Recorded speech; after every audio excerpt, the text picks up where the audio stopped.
O gece eve yalnızca bir misafir gelmiyor.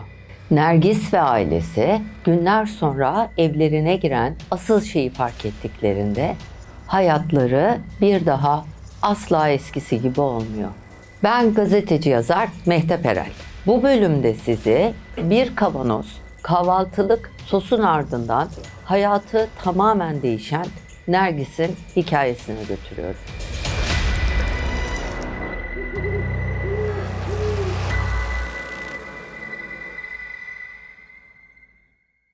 Bu hikaye bize bir izleyicimizden geldi. Siz de başınızdan geçen paranormal olayları burada dinlemek isterseniz aşağıda gördüğünüz e-posta adresine gönderebilirsiniz. Videolarımızı beğenmeyi, hype yapmayı ve Fon Kriminal'e abone olmayı lütfen unutmayın. Hikayemizin kahramanı Nergis 6 aylık dünyaya geliyor. Annesi Nergis doğmadan çok kısa bir süre önce eşini kaybettiği için çok zor bir hamilelik geçiriyor ve stresle erken doğum oluyor. Nergis'e anlatılan şöyle: Nergis'in annesi ölü doğum yapıyor. Sağlık ekiplerinin, oradaki doktorların bütün çabalarına rağmen Nergis hayata döndürülemiyor.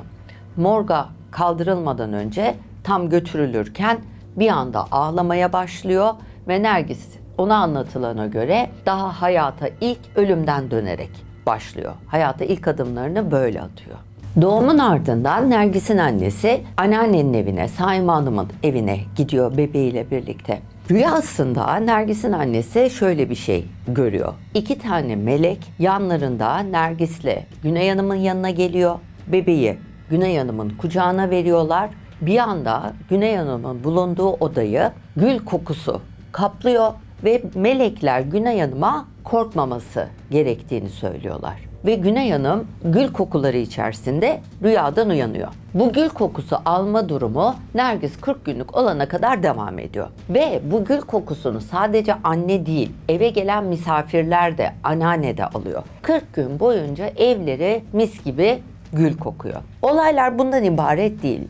Nergis'in anlattığı kadarıyla ailenin kadınlarının özel bir durumu var. Ve bu durum Nergis'e de sirayet etmiş durumda. Bazı olayları önceden rüyalarında gördüklerini, akıllarından geçenin başlarına geldiğini, bir şeyleri bazen zaman zaman çok konsantre olurlarsa önceden tahmin edebildiklerini söylüyor Nergis. Yani Nergis'in anneannesi, annesi, teyzesi böyle özellikleri olan insanlarmış. Nergis'in doğumuyla beraber annesi böyle rüyalar görüyor. Evin içine gül kokuları yayılıyor. Nergis de ilerleyen yaşlarında öngörülerinin yüksek olduğunu, aklından geçenin başına geldiğini, bazı rüyalarının çıktığını söylüyor. Hatta sonradan bir erkek kardeşleri oluyor, Serkan. Serkan'da da aynı durumun yaşandığını söylüyor.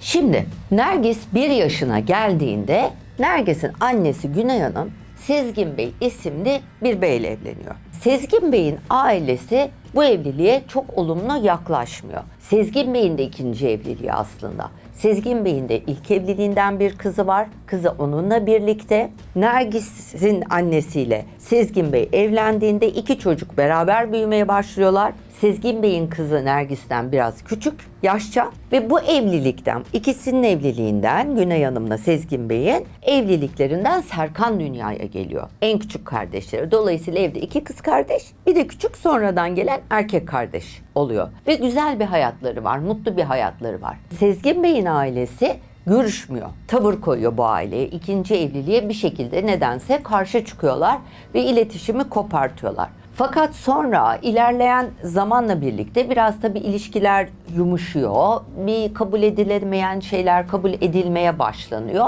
ve yavaş yavaş aileler arasında görüşmeler ufak ufak başlıyor. Bu görüşmeler esnasında ilk Sezgin Bey'in ailesi Sezgin Beylere geldiğinde, Nergis'le annesinin evine geldiğinde çok sıcak davranmıyorlar. Fakat yine de hem Güney Hanım hem çocuklar bu buluşmadan çok memnun oluyorlar. Diyorlar ki hani bu da bir adımdır. Yavaş yavaş hani böyle böyle buradan bir normalleşiriz biz diye düşünüyorlar. Biraz zaman geçiyor. İlerleyen zamanla birlikte Sezgin Bey'in işlerinde bir değişiklik oluyor. Ve Sezgin Bey ani bir kararla Çerkezköy'e ailesini taşıma kararı alıyor. Fakat bu dönem şöyle bir dönem. Aradan zaman geçti. Nergis büyüdü. Gazi Üniversitesi kimya bölümünü bitiriyor. Bu süreçte yani Nergis kimya okuyor, bitiriyor. O ara Sezgin Bey'in işlerinde bir değişiklik oluyor. Aile Çerkezköy'e taşınıyor. Çerkezköy'e taşındıktan sonra birincisi Sezgin Bey erkek kardeşleri, kız kardeşleri de orada aileye biraz daha yaklaşmış oluyor. Orada organize sanayide işlerini götürüyor. Bu arada Nergis aynı şekilde organize sanayide bir sektörde çalışmaya başlıyor. Kimya mezunu olduğu için orada bir okulda kimya dersleri vermeye başlıyor. Yani Nergis iki işte çalışıyor ve tabii bu onu yoran bir süreç tabii. Oradan çıkıyor, oraya giriyor ama işte diyor ben de evleneceğim, para biriktireyim falan. Öyle bir yerden böyle bir hayatları, normal bir aile hayatı geçiyor aslında. Yani bunu böyle söyleyebiliriz. Aradan biraz zaman geçiyor. Yavaş yavaş aile görüşmeleri de artıyor. Çünkü artık hepsi aynı yerdeler, aynı bölgedeler. Bir gün hala var. O aşamaya kadar aileyle görüşmeyen Handan Hala. Handan Hala diyor ki ben de bir gün gelip bir kahvenizi içmek istiyorum ve evlerine geliyor. Handan Hala Nergis'in annesine çok tavırlı. Ama artık bütün kardeşler görüşüyor, bir tek o geride duruyor ya. Hani diyor ben de artık hani bir geleyim, bir hayırlı olsun diyeyim yıllar sonra. Geliyor evlerine, ilk gün öyle hani idareten gidiyor. Aradan biraz zaman geçiyor. Diyor ki ben diyor kızlarım geldi yaz tatiline. Biz diyor kızlarımla beraber geleceğiz size. Sezgin Bey de diyor ki abla geldiğinizde kalın hep beraber, çocuklar da hem kaynaşırlar, bir arada vakit geçirirler. Handan Hanım iki kızını da alıp Nergislerin evine geliyor. Akşam hep beraber yemekler yeniliyor, sohbetler ediliyor. Uyku saati geliyor. Nergis, annesi, babası hani çocuklar odalarına çekiliyorlar. Handan Hanım ve iki kızı salonda oturuyorlar, televizyon seyrediyorlar ve diyorlar ki biraz daha şu filmi bitirelim, diziyi. Ondan sonra yatacağız biz de diyorlar. Takip ettikleri bir dizi varmış onların da. Onu seyrediyorlar. O gece sakin bir şekilde neticeleniyor. Ertesi sabah kalktıklarında aile kahvaltı yaparken Nergis de hızlı bir şekilde evden çıkmaya çalışıyor, işe gidecek. Kapının önünde, kapının ağzında yerde toprak, kuru toprak, çamur, böyle otlar, böyle bir döküntü buluyor. Annesine sesleniyor. Anne burası çamur olmuş, buraya bir şeyler dökülmüş diye. Annesi geliyor yanına. Diyor Sarkan dün akşam arkadaşlarıyla top oynamaya gitti. Ayağıyla taşımıştır içeri, ayağıyla getirmiştir diyor. Annesi onları süpürüyor, atıyor. Nergis işe gidiyor. Şimdi o esnada aileden hiç kimse o yerde bulduğu toprağın üzerinde çok durmuyor. Fakat Nergis'e göre o toprak ailenin yaşayacağı felaketlerin ilk işareti oluyor. O günün akşamında Nergis işten eve dönüyor. Evden içeri girdiğinde annesiyle babası evde, üstünü çıkarmak için kendi odasına doğru giderken arada ufak bir odaları var. Hani böyle ek oda gibi, salon değil, oturma odası gibi, orada bir çekyat var. Çekyatta annesinin yatmakta olduğunu görüyor. Üstünde de pike var annesinin. Fakat annesi pikenin altında eşiniyor, debeleniyor, oradan oraya, kadın kıvrılıyor, kıvranıyor kendi kendine. Nergis de panik oluyor tabii, doluyor diyor annem hani bir şey yaşıyor yani. Hemen annesinin yanına gidiyor. Anne iyi misin? Anne ne oluyor diyor. Annesi hala pikenin altında tepinmeye devam ediyor. Nergis anne diye seslenince annesi yattığı yerden birden pikeyi üstünden kaldırıyor. Dönüp Nergis'e bakıyor. Ve Nergis o olayı şöyle tarif ediyor. Ben diyor anneme baktım. Fakat diyor gördüğüm kadın annemdi ama sanki değildi. Yüzü çok acayip görünüyordu. Sanki suratı kararmış gibiydi. Saçlarının arasından, başının tepesinden böyle yumrular çıkmış gibiydi. Sanki boynuz gibi yumrular çıkmış gibiydi. Çok öfkeliydi. Gözleri alev alev bana bakıyordu ve benim diyor aklım çıktı. Çok korktum ve çığlık atmaya başlamışım, farkında değilim diyor. Olayı böyle anlatıyor. Bu Nergis çığlık atmaya başlayınca Nergis'in babası koşarak yanlarına geliyor. Babası geliyor, Nergis ne oluyor falan diye, adamcağızı panik içinde. Nergis diyor ki baba anneme bak. Dönüyorlar, bakıyorlar, dönüyor bakıyor babası. Annesinde bir problem yok. Annesi normal bir şekilde yatıyormuş, kadın kalkmış. Kadın da şaşkınlık içinde Nergis'e bakıyor ne oluyor diye. Nergis annesini tekrar normal görmeye başlıyor ve bayılıyor. Tabii kız kendinden geçiyor. Neyse Nergis'i yatırıyorlar, ayılıyor, kendine geliyor. Diyor ki annesi babası kızım çok yoruldum bak. 2 işte birden çalışıyorsun, para biriktireceğim diye. Bu kadar kendini yormana, strese sokmana gerek yok. Uykusuzluktan, yorgunluktan artık diyor ayakta uyuyorsun herhalde. Hayal görüyorsun, kabus görüyorsun. Biraz kendine dikkat et, vitamin al falan diyorlar. Ve bu olay böyle geçiştiriliyor. O gece Nergis uyurken rüyasında anneannesi Saime Hanım'ı görüyor. Saime Hanım rüyasında Nergis'e Rabbena duasını okumasını söylüyor ve sakın korkma kızım diye telkin ediyor. Bu esnada rüya burada bitmiyor. Nergis rüyasında kendini olduğu yerden yükselmiş bir uçurumdan aşağıya düşerken görüyor. Ertesi gün Nergis tabii yorgun uyanıyor çünkü bütün gece rüyalar görmüş, böyle hani tadı tuzu yok. İşe gidiyor. İşe gittiğinde çalıştığı kimya laboratuvarında raflarda cam ölçekler var, ölçü kapları var. Bir anda bunlar kendiliğinden durdukları yerde, hani deriz ya nazar aldı diye, bunlar durdukları yerde böyle patlamaya başlıyor ölçü kapları. Nergis de böyle panik oluyor, ne oluyor diye, kız tabii doğal olarak. Raflarda kendi kendine patlayan ölçü kaplarına bakarken arkasından sanki birileri yürüyormuş gibi bir hisse kapılıyor. Dönüyor, arkasına bakıyor. Arkasında kimseyi göremiyor.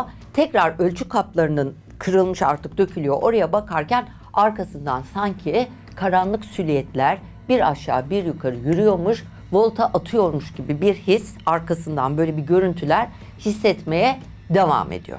Nergis bütün bu yaşadıklarını tamamen yorgunluğa bağlıyor ve diyor ki annemle babam doğru söylüyor. Benim diyor bu işlerden birini bırakmam lazım. Okuldaki işinden ayrılıyor. Sadece kimyager olarak çalışacak artık bundan sonra. Hani daha az yorulacak. Böyle garip garip rüyalar görmeyecek. Daha iyi uyuyacak. Plan bu. O günün akşamı Nergis uyurken koridordan gelen hışır hışır seslerle uyanıyor. Uyanıyor, bir bakıyor annesi koridorda. Fakat yerde. Kız da zannediyor ki annem kalktı, hani mutfağa gidecekti ya da tuvalete gidecekti. Bir şey düşürdü, onu yerden alıyor. Anne ne oldu diyor annesine. Annesi hiç Nergis'e bakmıyor ve emekleyerek koridorun önünden geçip gidiyor. Nergis tabii hayretler içerisinde kalıyor ve sonra annesinin tekrar, bir de böyle hızlı hızlı, böyle yavaş yavaş bir emekleme de değil, hızlı hızlı koridorda emeklemeye başladığını görüyor. Tabii Nergis bunu görünce panik oluyor ve tam bağıracak, sesi çıkmıyor. Sanki üzerine karabasan çökmüş gibi tekrar kendini yatakta yatmış, sanki bir el boğazına çökmüş, boğazını sıkıyormuş gibi bir duyguya kapılıyor. Kalbi inanılmaz hızlı atmaya başlıyor. Sanki böyle kalp krizi geçiriyormuş gibi bütün kolları uyuşuyor, ağrımaya başlıyor ve bir anda Nergis şöyle tarif etmiş: boğazım sıkılıyordu ve sanki bağırmaya çalıştıkça bir köpek uluması gibi boğazımdan yırtık bir ses çıkıyordu. Ve ondan sonra Nergis açılıp da böyle avaz avaz bağırmaya başlayınca tabii evdeki herkes Nergis'in başına toplanıyor ve Nergis'in anlattığına göre o kadar çok bağırmışlar, aile de bağırıyor tabii, ne oluyor ne oluyor diye. Evin içinde o kadar çok yaygara kopmuş ki apartmandakiler duyuyor ne oluyor diye, yani dışarıya çıkıyor ses. Böyle bir gürültü oluyor ve ertesi güne geçiliyor. Babası diyor ki senin psikiyatriste gitmen gerekiyor. Bu durum normal değil. Annesi de aynı şekilde ve Nergis'i psikiyatriste gönderiyorlar. Nergis psikiyatriste görüşüyor. Diyorlar ki orada da işte biz senin yine tahlillerini de yapalım. Hani bir sıkıntın var mı onu da görelim. İşte yapıyorlar bütün tahlilleri, psikiyatriste konuşuyor. Nergis'te biyolojik bir problem yok. Fakat böyle garip olaylar yaşamaya devam ediyor. Nergis yaşadıklarını kardeşlerine çok bahsetmiyor. Fakat Serkan bir gün ablasına diyor ki abla ben de iyi değilim. Ben de arkamda böyle mutfaktayken kendime böyle bir sandviç hazırlarken bir şey yaparken arkamdan birisi yürüyormuş gibi hissediyorum. Arkamda gölgeler varmış gibi hissediyorum diyor. Nergis'le Serkan bunu babaya anlatıyorlar ve baba ikisinde psikiyatriste gitmeleri gerektiğini, belki de yeni şehre alışamadıklarını, yeni hayata uyum sağlayamadıklarını, ikisinin de bir psikiyatriste konuşmaları gerektiğini ve gerekirse de ilaç kullanmaları gerektiğini söylüyor. Ve çocukları doktora gönderiyor. Bu arada Nergis işine gidip gelmeye devam ediyor serviste ve hatta servis şoförüyle Nergis'in arasında arada böyle bir sohbetler geçiyor. Servis şoförü diyor ki kızım sen sürekli enseni tutuyorsun, boynunu tutuyorsun, iyi misin? Nergis sürekli boynunun, ensesinin, sırtının ağrıdığından şikayet ediyor.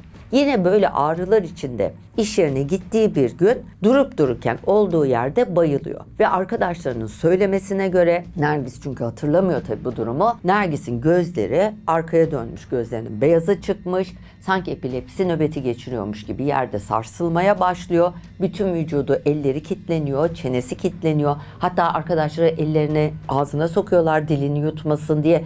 Böyle bir kaos yaşanıyor bir anda ve tabii ki Nergis hemen ambulans çağrılıyor, hastaneye kaldırılıyor. Hastanede Nergis'e epilepsi başlangıcı olabileceğinden yola çıkarak çeşitli testler yapılıyor ve sonra test sonuçları geldiğinde Nergis'te hiçbir sağlık problemi bulunmadığı ortaya çıkıyor ve bunun üzerine aile Nergis'le Serkan'ın düzenli olarak psikiyatriste gitmesi ve doktor kontrolünde olmaları gerektiğini söylüyorlar ve ikna ediyorlar. Çocuklar doktora gidip gelmeye başlıyorlar. Fakat Nergis'in yaşadıkları bitmiyor. Yani doktora gidiyor, ilaç başlanıyor.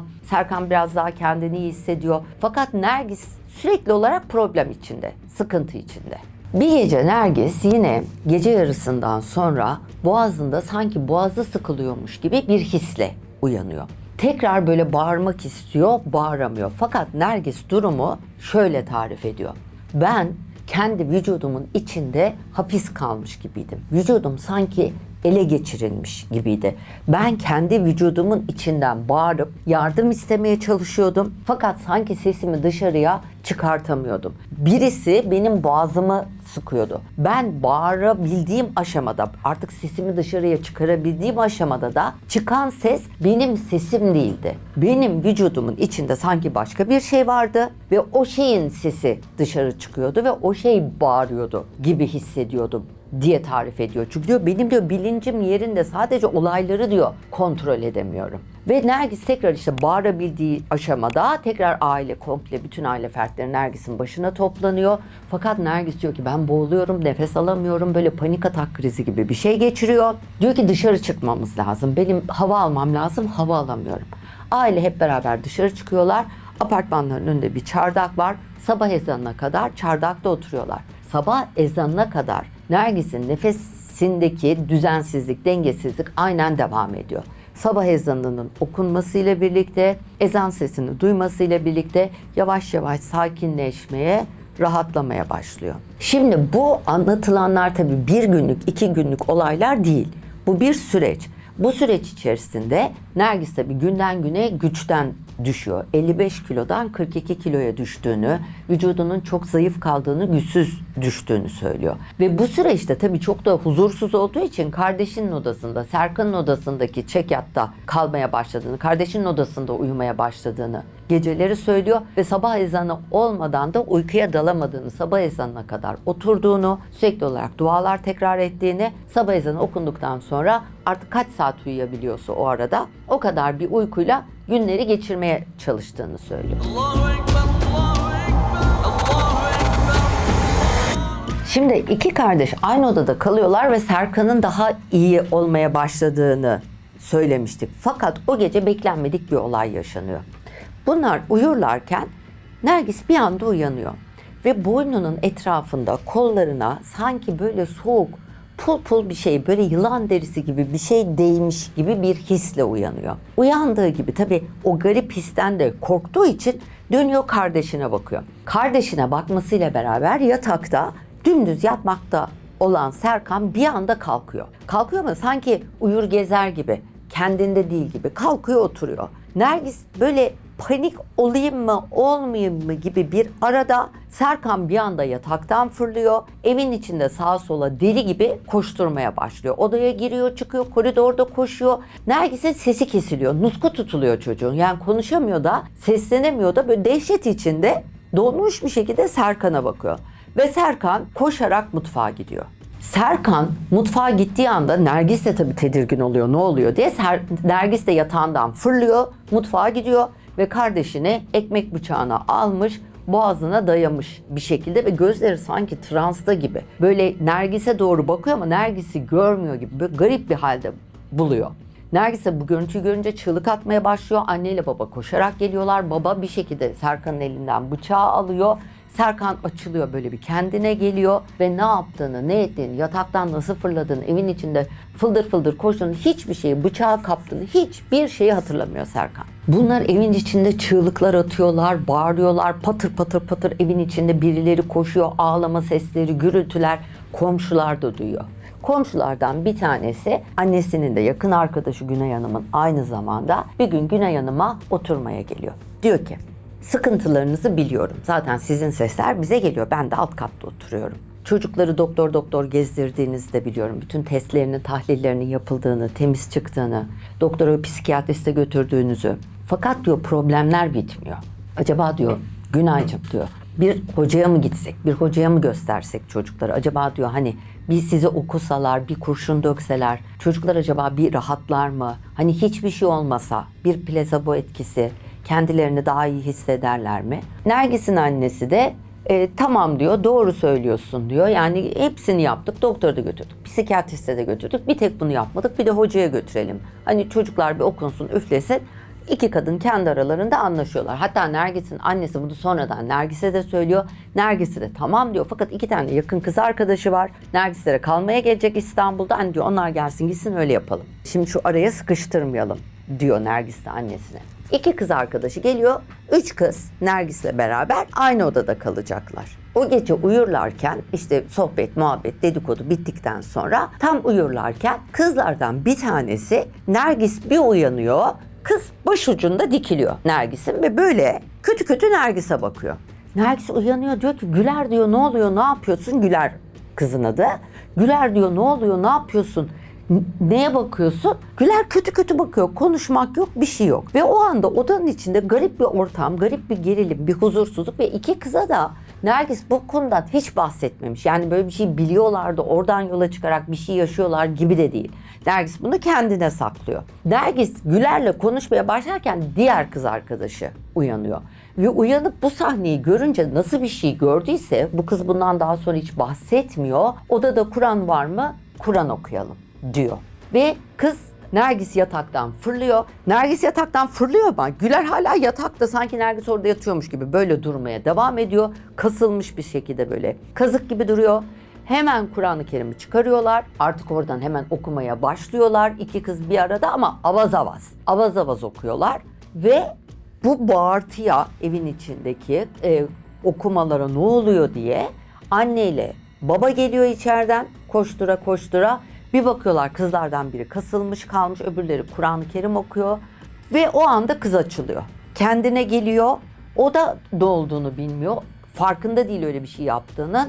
Ne oldu diyor. Kimse bir şey söylemiyor. Öbür kız zaten kilit. O geceyi o şekilde geçiriyorlar. Kızlar evlerine döndükten sonra annesi diyor ki biz daha fazla artık vakit kaybetmiyoruz. Hoca işini hallediyoruz. Aşağıdaki komşuyla konuşuyor. Komşu Melahat Hanım isminde bir hoca olduğunu söylüyor. Nergis'le Serkan'ı, annesini alıp oraya götürüyor. Şimdi bunlar hocaya gidiyorlar. Nergis'in anlattığına göre. Daha hocanın evinden içeri girerlerken hoca Nergis'i görüyor ve şöyle bir hareket yapıyor Nergis'e. Ve diyor ki gözüme bakma, göz kontağı kurma, yere bak. Ve Nergis tabii kafayı direkt düşürüyor. Hep beraber içeri giriyorlar. Nergis oturuyor koltuğa. Hoca bir işlemler silsilesi başlatıyor. Daha hiç konuşulmadan. Okuyor, üflüyor, okuyor, üflüyor. Ve sonra diyor ki şimdi bana bakarak konuşabilirsin diyor Nergis'e. Bu arada Nergis'in annesi evdeki yaşananları, problemleri, sıkıntıları anlatıyor. Nergis'in ağzına bıçak açmıyor. Ve ondan sonra kadınla Nergis'in arasında garip bir olay yaşandı.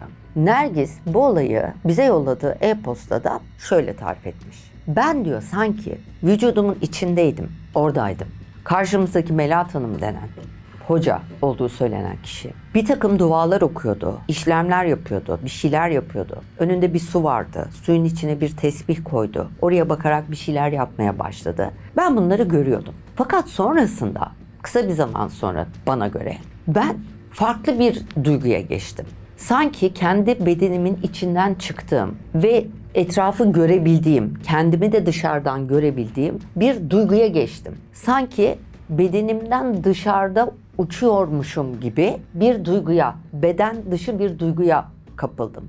Ve hoca bana sorular sormaya başladı. Hocanın sorularının bir kısmını Şu anda hatırlayamıyorum çünkü o anda şuurum gidiyordu, geliyordu. Çok fazla kendimde değildim. Fakat diyor şunları çok net hatırlıyorum. Hoca bana dedi ki şu anda neredesin?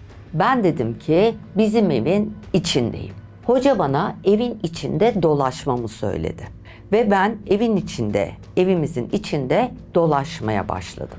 Sonra hoca kendini en sıkıntılı, en bunalmış hissettiğin odaya git dedi. Ben yatak odasına doğru yönelmişken kontrolsüz bir şekilde kendimi mutfakta buldum. Mutfakta buldum. Aslında mutfak benim kardeşimin de gölgeler görüyorum, sandviç hazırlarken arkamda bir şeyler görüyorum dediği yer orası. Ben de kendimi orada buldum. Kardeşimle ikimizin ortak kesişim noktası mutfaktı. Bana hoca ne yapıyorsun mutfakta dedi. Ben gayri ihtiyari bir şekilde kendimi kontrol edemez bir halde mutfak dolaplarını açtım. Oradan bir kavanoz çıkarttım. Kavanozu mutfak tezgahının üzerine koydum. Burada bir kavanoz var dedim. Hoca kavanozun içinde ne var dedi. Ben de kan ve irin var dedim diyor ve ondan sonra kendine geldiğini söylüyor. Hoca bakımını tamamlıyor ve sonrasında söylediğine göre bu süreç yaklaşık 8,5-9 saat sürmüş. Yani Nergis bunu kısa bir süre yaşadığını düşünüyor ama orada akşama kadar kalmışlar hocanın evinde. Ve hoca çeşitli dualar yapıyor, ritüeller yapıyor, kendince bir takım işlemler yapıyor ve Nergis'e ailesini yolcu etmeden önce onlara bazı ödevler veriyor ve bir şey söylüyor. Size büyü yapılmış. Bu büyüyü de yapan her kimse bu büyüyü sizin mutfağınıza saklamış. Ben bu büyüyü bozmak için size söylediklerimi yapın, elimden geleni yapacağım. Allah'ın izniyle biz bu işi halledeceğiz, sizi bu sıkıntıdan kurtaracağız diyor. Aile kendilerine söylenen her şeyi uygulamak üzere hazırlıklarını da yapıyorlar, evlerine geçiyorlar.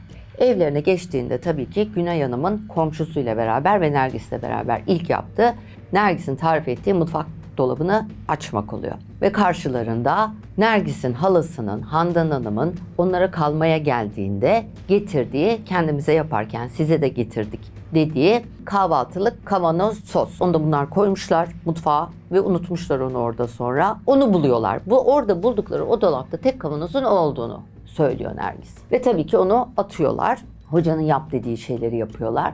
Sonrasında Nergis bir rüya görüyor.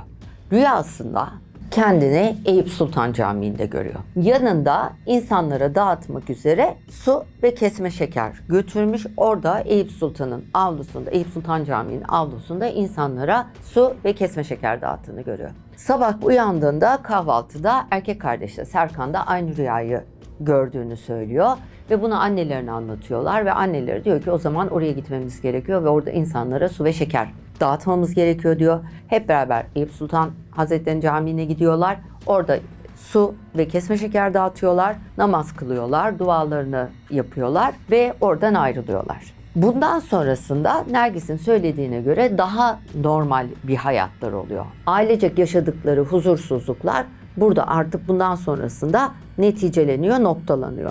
Yaşadıklarını unutuyorlar mı? Elbette unutmuyorlar. Babanın ailesiyle hiçbir şekilde artık görüşülmüyor, Sezgin Bey'in ailesiyle. Zaten hala çok kısa bir süre sonra başka bir memlekete, başka bir şehre taşınıyor. Aile bu olaydan şöyle bir travmayla çıkıyor. Son zamanlarda çektiğimiz videolarda da ben de şaşkınlıkla karşılıyorum bunu. Sık sık var. Kimseden bir şey yiyemez hale geliyorlar. Çünkü insanlar bir ikram götürüyorum vesilesiyle olumsuz şeyler sonucu ulaşsın ulaşmasın, yani işe yarasın yaramasın, hani lüzumsuz hani bir şeyler yapıp katıştırıp sana bir şey yapacağım diye içine bir şey sokar, zehirlenirsin yani hiçbir şey olmazsa. Aile artık böyle kimsenin ikramını falan yiyemez bir hale geliyor ve bugün bile diyor ki biri bize bir şey getirdiği zaman bir ikram, hani hiç ayıp olmasın diye teşekkür ediyoruz, ikram alıyoruz, misafirlerimizi yolcu ettikten sonra atıyoruz. Artık öyle oldu, korktuk çünkü diyor Nergis.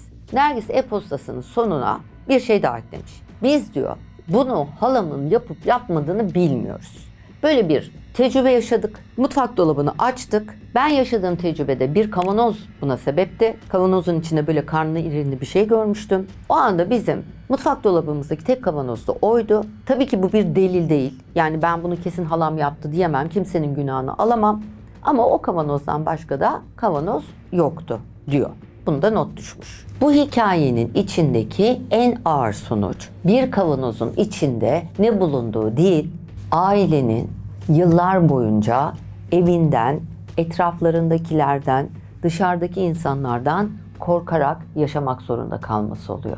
Bazı korkunç geceler sabah ezanıyla sona eriyor. Fakat o gecenin insanda bıraktığı korku yıllar geçse de evin içinden çıkmıyor.